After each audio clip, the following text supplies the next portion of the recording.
तनी पढ़ला मंडपवा में का लिखल बा। तनी पढ़ला मंडपवा में का लिखल बा। तनी पढ़ला एतवार लिखल बा, सोमवार लिखल बा, किरौरा दीदिया के सौ भातार लिखल बा। तनी पढ़ ली मंडपवा में का लिखल बा। तनी पढ़ ली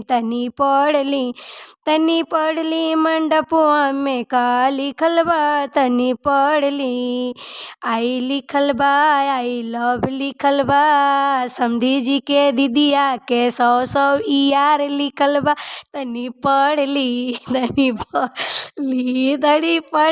मंडपवा में का लिखल बा। तनी पढ़ ली आई लिखल बा, आई लव लिखल बा, दुल्हा के दीदी के 16 गो भातार लिखल बा। तनी पढ़ ली मंडपवा में का लिखल बा। तनी पढ़ ली इतवार लिखल बा, सोमवार लिखल बा, कि अगुआ के दीदी के 100 भातार लिखल बा। तनी पढ़ ली मंडपवा में का लिखल बा। तनी पढ़ ली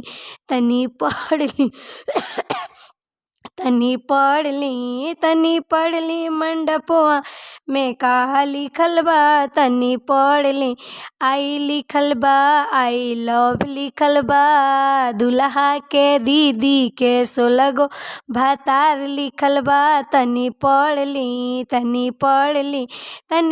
ली मंडपवा में का लिखल बा। तनी पढ़ ली आई लिखल बा, आई लव लिखल बा, दुल्हा के दीदी के 16 गो भातार लिखल बा। तनी पढ़ ली मंडपवा में का लिखल बा। तनी पढ़ ली।